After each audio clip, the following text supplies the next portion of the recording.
عليكم ورحمة الله وبركاته. بسم الله الرحمن الرحيم. الحمد لله رب العالمين. الصلاة والسلام على أشرف الأنبياء والمرسلين سيدنا ومولانا محمد وعلى آله وأصحابه أجمعين. قال رب اشرح لي صدري ويسر لي أمري واحلل عقدة من لساني يفقهوا قولي.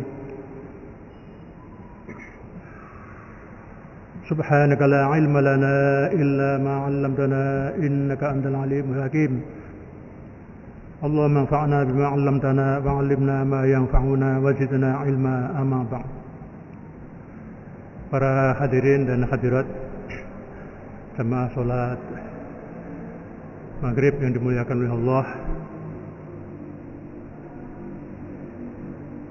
marilah kita niatkan 3 hal. Yang pertama,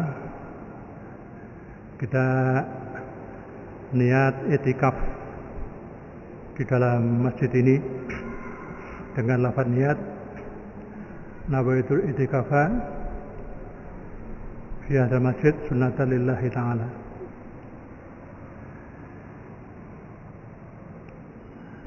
Yang kedua,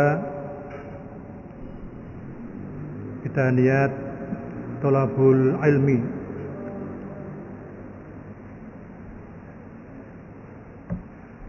menuntut ilmu, khususnya ilmu-ilmu yang mampu mendekatkan diri kita kepada Allah Subhanahu wa taala. Dan yang ketiga, kita niat menunggu datangnya salat Isya berjamaah. Ala hadhihi niyyah wa ala kulli niyatin sholihah. Al-Fatihah. A'udzu billahi minasyaitonir rajim. Bismillahirrahmanirrahim. Alhamdulillahirabbil alamin. Arrahmanir rahim. Maliki yaumiddin. Iyyaka na'budu wa iyyaka nasta'in. Ihdinas siratal mustaqim. Siratal ladzina an'amta 'alaihim ghairil maghdubi 'alaihim waladdallin. Amin.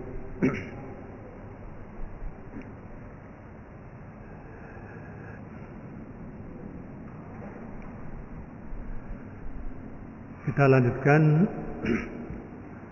pengajian kita membahas kitab At-Tadhib, syarah dari kitab Matan Takrib.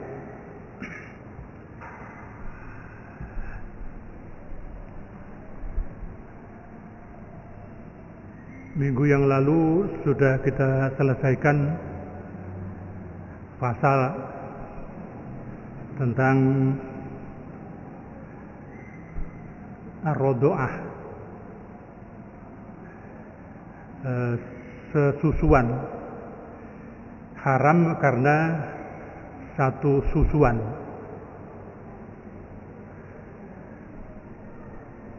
Yahrumur rodo'ah ma yahrumu minan nasab. Diharamkan menikahi karena sesusuan seperti menikahi karena nasab. Sekarang ganti pasal. Faslun utawi iki iku pasal. Wa nafaqatul amudaini mina ahli wajibatun lil walidina wal mauludina. Ini kita bahas. Wa nafaqatul amudaini, lan utawi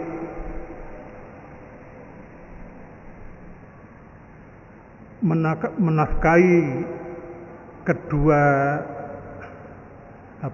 tiang. Amud itu tiang. Amudaini itu 2 tiang. Amud itu ya tiang, imad juga tiang. As-sholatu imaduddin. Ya. Imad, sholat itu adalah tiangnya agama. Amad juga boleh. Jadi amud bisa, imad bisa, amat juga bisa. fi amadim mumaddadah. Jadi orang yang itu lumazah itu nanti diikat di tiang yang panjang, fi amadim mumaddadah, ngamat. Jadi amud, ngimat, amat itu tiang. Wa nafaqatul amudaini, dan menafkahi ya, nafaqah itu sudah menjadi diserap bahasa Indonesia nafkah.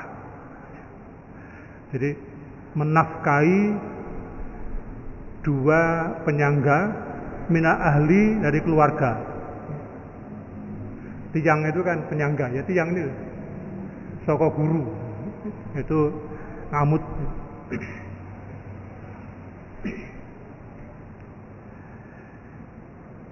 Di penyangga, jadi tiang itu penyangga. Mina ahli dari keluarga, jadi dua penyangga dari keluarga. Iku wajibatun, hukumnya wajib. Lil walidina, untuk orang-orang tua. Walidun itu orang tua. Walada yalidu wiladah, itu melahirkan. Walid itu adalah orang yang melahirkan, itu artinya orang tua.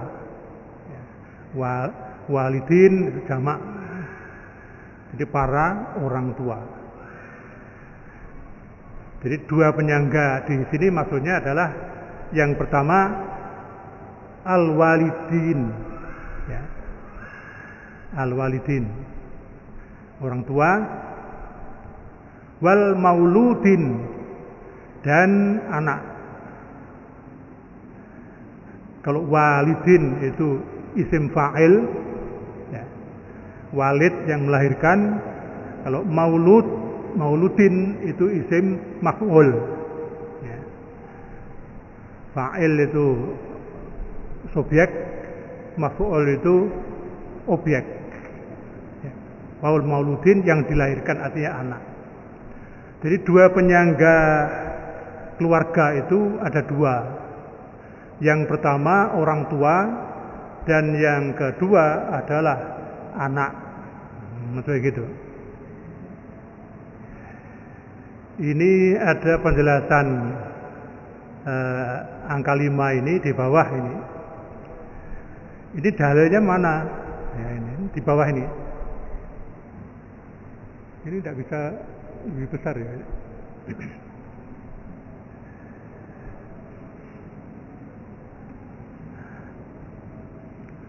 Sudah, ini saya tunjuk ini. Liqaulihi ta'ala, berdasarkan firman Allah Ta'ala, fi haqqil walidaini, dalam hal hak orang tua. Ini ayatnya adalah Bismillahirrahmanirrahim, wa sahibhuma fid dunya ma'rufa.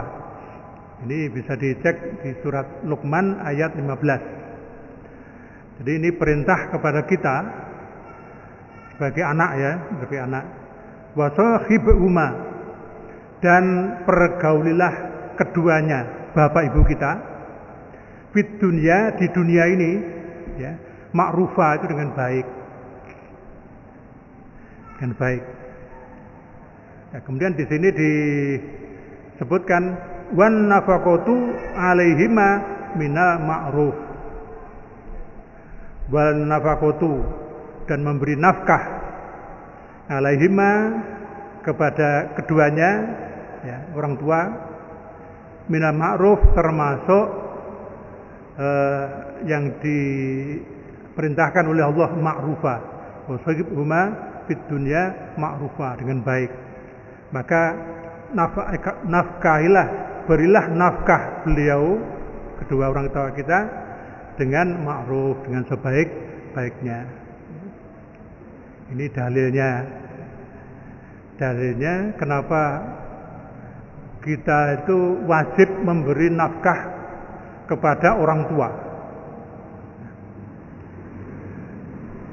Kita ini kan sebagai anak ya, sebagai anak. Nanti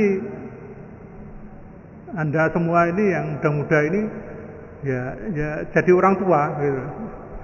Jadi sekarang Anda masih anak ya, terutama belum nikah ya, masih anak, punya kedua orang tua.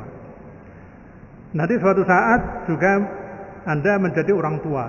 Seperti saya ini sudah pengalaman dulu menjadi anak, sekarang menjadi orang tua.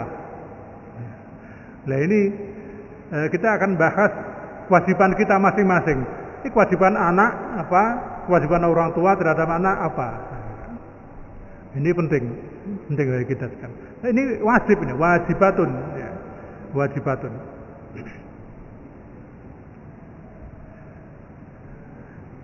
Tadi ayat Al-Quran. Sekarang hadis. Dalilnya hadis. Wa qala Rasulullah sallallahu alaihi wasallam, wa qala, dan sudah dawuh sapa Rasulullah sallallahu alaihi wasallam, dawuhnya gimana? Inna min atyabi ma akala rajulu min kasbihi. Inna min atyabi ma, min atyabi ma, inna sesungguhnya, min atyabi ma, dari sebaik-baiknya sesuatu. Atyab itu dari toyib gitu kan. Toyib itu baik. Tapi kalau atyab itu yang terbaik. Jadi inna min atyabi, sesungguhnya dari yang terbaik, ma sesuatu, akala yang sudah makan sapa ar-rajulu orang, min kasbihi dari hasil kerjanya. Jadi ini kata Nabi, sesungguhnya dari sebaik-baiknya yang Anda makan, yang dimakan oleh seseorang, yang dikonsumsi oleh seseorang, itu adalah min kasbihi, dari jerih payah dirinya, dari hasil kerjanya, bukan dari pemberian, bukan dari hadiah. Jadi kalau ada orang hidup mewah-mewah ya karena pemberian, itu belum tentu baik. Tapi kalau hasil kita kaya karena hasil kerja kita, itulah yang terbaik. Ya, itulah. Ini sunnah ya, sunnah. Jadi ternyata harta kita yang terbaik yang kita konsumsi itu adalah hasil kerja kita. Wa waladuhu min kasbihi, wa waladuhu lan utawi anake rajul ya, iku min kasbihi dari jerih payahnya. Jadi anak itu kan hasil produksi dari orang tua, hasil karya orang tua ya, itu pasti gitu ya. Rawahu Abu Dawud wa Tirmidzi wa ghairihima. Jadi hadis ini sahih karena diriwayatkan oleh Imam Abu Dawud, oleh Imam At-Tirmidzi dan lain-lain.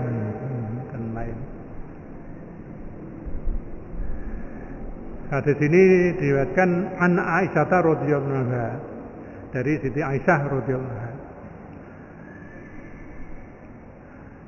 Wa an Abi Dawud, nah itu ya. Ini diriwayatkan dari Aisyah. Itu ada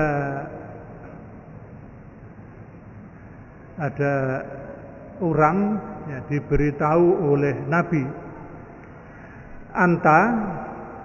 anta utawi siro engkau, wa maluka dan hartamu, iku liwalidika adalah milik orang tuamu.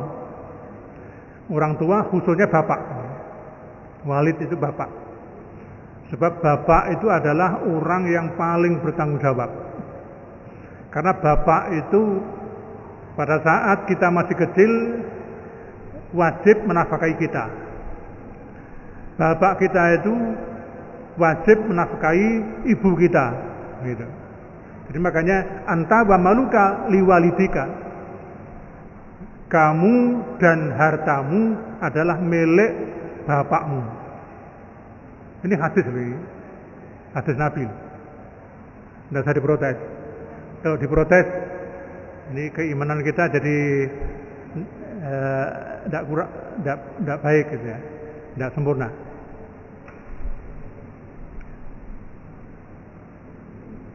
Anta wa maluka liwalidika. Inna auladakum min atyabi kasbikum. Inna auladakum, sesungguhnya anak-anakmu itu min atyabi kasbikum, itu dari hasil karyamu yang terbaik. Anak itu hasil karya. Dan bahkan tidak hanya di dunia, investasi tidak hanya di dunia, tapi juga di akhirat. Ya. Jadi hati-hati. Jadi fungsi anak. Anda semua yang belum nikah, ya, itu masih anak, ya. Masih anak. Itu adalah hasil karya orang tua Anda sekalian. Ya. Kalau anak-anak saya, yang sebaya saya, anak-anak saya, itu adalah hasil karya saya, nikah, ya. Nikah itu kan juga ngoyo. Saya dulu nikah itu ngoyo, dapat jodoh itu loh, ngoyo. Ada banyak saingan, gitu ya. Ini dulu masih muda kan, tadi istri itu pilih-pilih, gitu ya. Ya, pilih yang rada klemis lah, gitu ya. Akhirnya ada saingan, ada banyak saingan. Kadang-kadang orang tua tidak setuju, mertua tidak setuju, perjuangan. Ya. Kemudian setelah nikah, ya, akhirnya juga harus bekerja cari nafkah. Ya, perjuangan itu. Ya. Setelah nikah, setelah patut, ya, tahun 2 tahun punya anak, sudah mikirkan nanti nafkah, cari nafkah untuk anak. Oh, itu perjuangan gitu. Jadi anak itu hasil karya, min kasbikum. Fakulu min kasbi auladikum. Maka makanlah kamu sekalian dari jerih payah anak-anakmu. Jadi menurut ajaran Islam, anak itu adalah milik kita. Kemudian harta bendanya itu hakikatnya milik kita. Tapi dari segi yang positif itu ada aturannya, Nanti kita bahas ini. Jangan memahami hadis itu sembarangan pengertian kita. Itu ada penjelasan dan kalau perlu penjelasan orang-orang yang alim, memahami Quran, memahami hadis ini. Jangan sampai seperti Sugi Nur, ya, tahu Sugi Nur, yang senang dipanggil Gus Nur itu loh, yang sekarang ditahan karena menyebar kebencian ke NU itu ya. Itu dia mengakui sendiri, ya. Dia itu dulu bajingan, ya, tukang debus, ya, nggak pernah ngaji, nggak pernah nyantri, ya, dan sebagainya. Ya. Terus sudah merasa jadi ustadz, ya. Ustadz ngaji, ya, menafsiri ini. Innama yakhshallaha min ibadihil ulama. Katanya Pokoknya yang takut kepada Allah itu ulama. Entah itu manusia atau hewan, pokoknya takut kepada Allah itu ulama. Jadi ulama itu bisa berupa hewan, ya kambing, ya, lembu dan sebagainya. Itu ngawurnya luar biasa. Ngawurnya luar biasa. Itu karena apa? Tidak punya ilmu, sok pinter menafsirkan ayat Al-Quran. Nah ini kita ngaji itu maksudnya seperti itu. Makanya ada ilmu ya, fungsi ilmu itu sangat penting. Yang kita sayangkan orang-orang kita, saudara-saudara kita, orang Islam itu kalau suruh ngaji itu malasnya bukan main. Malasnya bukan main. Sebab ya mungkin karena tidak ngerti ya. Padahal ya ngaji itu enak ya. Ngaji itu mendapat apa? Pangalembono dari Allah, dari Rasul. Ya. Ngaji itu menuntut ilmu itu loh. Ya. Itu sudah ada hadis yang sahih yang sangat populer itu. Man salaka tariqan yaltamisu fihi ilman sahalallahu lahu tariqan ilal jannah. Barang siapa menempuh perjalanan yang dalam menempuh perjalanan itu maksudnya tujuannya adalah menuntut ilmu, maka dia akan memudahkan ya, pada dia jalan ke surga. Allah akan memudahkan dia jalan ke surga. Itu kan luar biasa. Siapapun orang ya, itu pasti ya, ingin masuk surga itu pasti. Dan itu yang paling mudah adalah ini ngaji itu untuk ilmu. Makanya dalam kitab Ta'lim Muta'alim ya, perbandingan orang alim dan orang ahli ibadah. Perbandingan dibanding ya. Itu 1 dibanding 1000.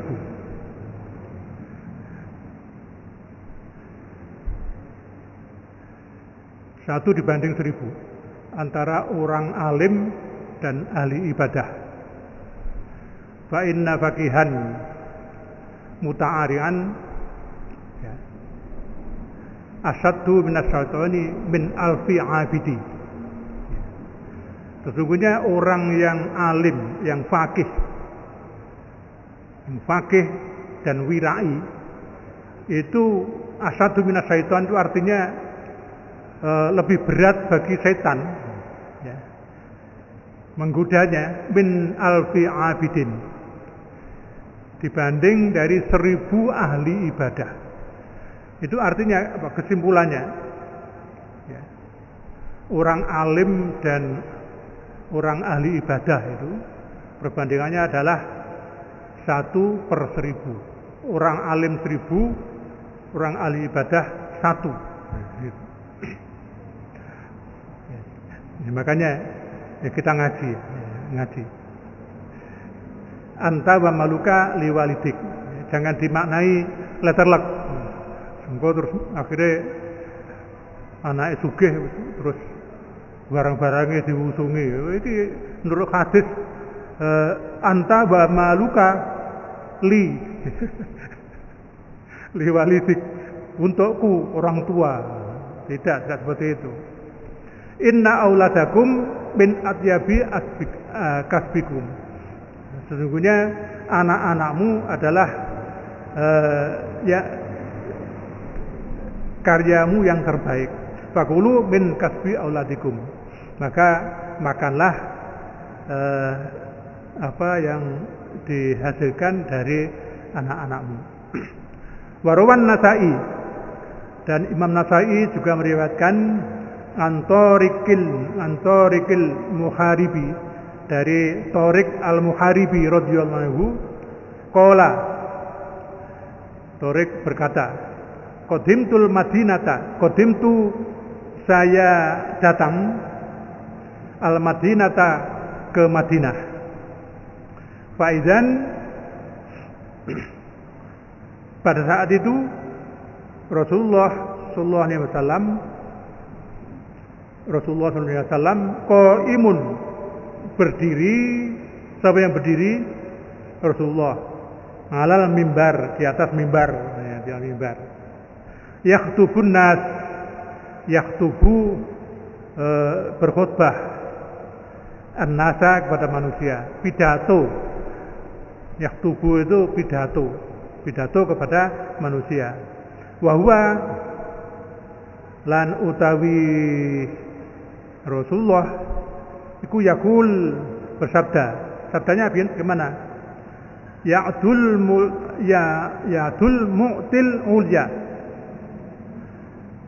Tangan pemberi itu adalah yang al-ulya, yang di atas. Jadi pemberi itu di atas. Yang di atas memberi yang bawah. Makanya ada hadis al-yadul ulya khairum minal yadis sufla. Jadi tangannya di atas itu lebih bagus, lebih mulia dibanding tangan di bawah. Itu artinya yang memberi itu lebih utama dibanding yang menerima. Ya, yang menerima. Wabda dan mulailah biman ta'ulu. Dan mulailah dengan yang tertinggi. Mulia itu tinggi. Ala ya'lu. Al-Islamu ya'lu. Islam itu tinggi. Wala yu'la alaih. Dan tidak ada yang menandingi atau melebihi. Ta'ulu ya ala ya'ulu. Yang tinggi. Jadi wabda biman ta'ulu, mulailah memberi ya. Biman dengan orang ta'ulu yang atas. Siapa itu? Ummaka. Jadi urutannya yang wajib kita beri siapa? Ummaka, ibumu. Berikutnya wa abaka. Jadi kalau kita memuliakan kedua orang tua, itu yang paling kita utamakan adalah ibu. Dalam hadis yang lain ya, ada sahabat yang tanya, siapa orang yang wajib kami muliakan di dunia ini? Adalah dijawab oleh Nabi, kedua orang tuamu. Ya. Kedua orang tuamu. Siapa kedua orang tuamu? Yang di ummuka. Kemudian siapa lagi ummuka? Siapa lagi ummuka? Sampai 3 kali. Ya. Sampai 3 kali. Kemudian siapa? Abuka. Jadi orang yang paling wajib kita muliakan itu yang pertama sekali adalah ibu kita. Bahkan 3 kali kata Rasul. Ibu kita, ibu kita. Kenapa? Ibu kita itu adalah orang yang paling berjasa kepada kita. Ya. Ya, kemudian berikutnya yang keempat adalah bapak kita. Ya. Makanya wa abaka. Kenapa abaka? Karena ini nasab. Ya. Nasab.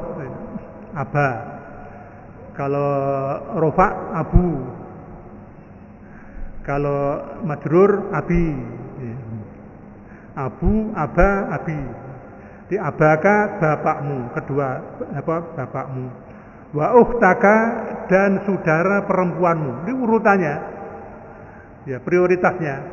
Ibumu, bapakmu, saudara perempuanmu. Wa akhoka dan saudara laki-lakimu. Summa adnaka. Kemudian yang dekat. Yang dekat kamu sekalian. Siapa yang dekat itu? Ya, mungkin paman, atau mbah, ya, atau keponakan dan sebagainya. Ayil akrob, al akrob. Ya. Ini dasarnya tadi. Dasarnya kenapa kita wajib menafkahi orang tua. Warwa Abu Dawud, dan Abu Dawud telah meriwayatkan an Kulayb bin Manfa'ah an jadihi radhiyallahu anhu. Jadi Imam Abu Dawud meriwayatkan dari sahabat Nabi yang namanya Kulayb ibni Manfa'ah an jadihi. Jadi Kulayb ini anaknya Pak Manfaat. Kulayb meriwayatkan dari kakeknya an jadihi radhiyallahu anhu, sesungguhnya kakeknya Kulayb ata mendatangi an-nabiyya sallallahu alaihi wasallam, kepada Nabi Muhammad sallallahu alaihi wasallam. Faqala, dia matur, ya Rasulullah, man abarru, man utawi sinten abarru tiyang ingkang wajib saya pergauli dengan baik, dari birrun, ya, birrul walidain itu berbuat baik kepada orang tua. Abarru yang terbaik, ya, abarru saya berbuat yang terbaik. Man abarru, qala, maka menjawab Rasulullah, ummaka. Yang pertama, ummaka, ibumu. Wa abaka, dan bapakmu. Wa ukhtaka, dan saudara perempuanmu. Wa akhoka, dan saudara laki-lakimu. Wa maulaka, dan orang yang kau miliki. Alladzi yali zaka. Ya, maula itu budak. Budak, mungkin sekarang maula itu pembantu, ya, pembantu kita. Yang dalam, orang yang dalam penguasaan kita, ya, yang kita kuasai, itu maula namanya.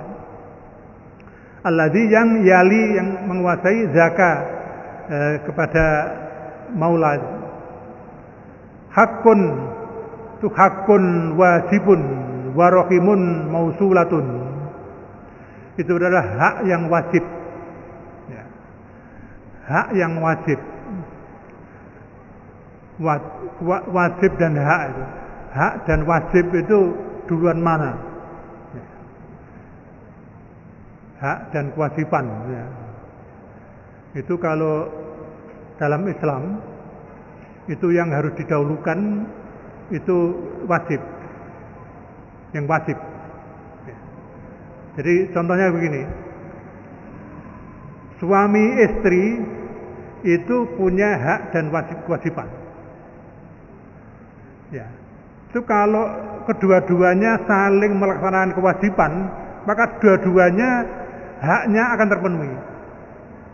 Suami melaksanakan kewajiban menafkahi istri, maka hak istri memperoleh nafkah akan terpenuhi. Istri punya kewajiban, melaksanakan kewajibannya, ya, taat kepada suami, maka hak suami ditaati istri itu akan terpenuhi. Ya. Tapi kalau masing-masing mendahulukan haknya, ya itu akhirnya jadi keluarga tidak bahagia, satarai. Jadi masing-masing mengutamakan haknya, menuntut haknya dibanding pelaksanaan kewajibannya. Ya. Dalam Islam itu gitu. Jadi yang harus dilakukan kewajiban kita. Demikian pula kita anak dengan orang tua. Ya. Kewajiban orang tua terhadap anak ada, kewajiban anak terhadap orang tua ada. Kalau masing-masing melaksanakan kewajibannya, maka hak-haknya itu akan terpenuhi semua. Sebaliknya kalau kebanyakan kasus-kasus, ya, kasus-kasus percekcokan antara keluarga, antara suami istri, antara bapak anak, ya masalahnya itu, ya, masalahnya itu mendahulukan hak daripada kewajiban. Maka ini hakun wajibun, jadi adalah hak yang wajib, ya. Warohimun, dan menyayangi, mausulatun, dan itu silaturahmi, ya. Jadi orang yang paling wajib kita berbuat baik itu adalah ini, ya keluarga kita. Yang paling dekat adalah ibu kita, berikutnya bapak kita, saudara perempuan kita, saudara laki-laki kita, kemudian orang-orang yang ada dalam penguasaan kita, ya, kewenangan kita, ya. Itu adalah kewajiban, ya, itu kewajiban dan kasih sayang, rahmah, mausulah itu dari kata silah, wasola yasilu, silah, ya. Sambungan kekeluargaan, ya, keluarga. Ya. Ini tadi penjelasan ini nafaqatul lil walidina, ya. Terus ini penjelasan ini, fa'amal waliduna, adapun para orang tua, fatajibu nafaqatuhum bisartoini, al-fakru waz zamanatu awil fakru wal junun. Fa'amal walidun, maka menafkahi para orang tua, kewajiban menafkahi, membiayai yang dibebankan anak terhadap orang tua itu, fatajibu nafaqatuhum bisarto ini ada 2 syarat. Syaratnya apa? Al-fakru waz zamanah, awil fakru wal junun. Jadi fakir itu bukan miskin, ya. Fakir itu makanya innamas shadaqatu lil fuqara'i wal masakin. Jadi yang prioritas utama, ya, bantuan, zakat, sedekah itu yang pertama adalah orang fakir. Jadi fakir itu lebih parah daripada miskin. Makanya dalam Al-Qur'an itu prioritas pertama itu lil fuqara, baru wal masakin. Ya. Ini juga begitu, ya. Jadi persyaratannya yang pertama fakir. Jadi orang tua apabila fakir, ya, itu anak wajib menafkahi. Wazamanah, dan sakit-sakitan. Ya, sudah fakir atau tidak fakir tapi sakit-sakitan, perlu banyak biaya obat, ya. Itu anak wajib menafkahi orang tua. Awil fakru wa junun, atau fakir junun itu gila, tapi bukan gila gitu. Kalau gilanya orang tua biasanya apa? Pikun. Sudah tua, ya, pikun. Ya. Itu wajib bagi anak untuk menafkahi kedua orang tua. Ya. Jadi penjelasannya tadi itu. Ini karena waktunya sudah habis, ini masih pertama. Minggu depan kita bahas kewajiban orang tua terhadap anak. Jadi yang utama ini kewajiban anak menafkahi orang tua. Nanti berikutnya orang tua, wa amal waliduna fatajibu nafaqatuhum bisarto ini. Demikian pengajian kita terhadap kitab At-Tadhib. Mudah-mudahan yang sedikit ini bermanfaat, dapat kita laksanakan dengan sebaik-baiknya sehingga kita mendatangkan ridho Allah Subhanahu wa taala. Kurang lebihnya mohon maaf. Mari kita akhiri dengan zikir kafaratul majlis. Subhanakallahumma wa bihamdika asyhadu an la ilaha illa anta astaghfiruka wa atubu ilaik. Wassalamualaikum warahmatullahi wabarakatuh.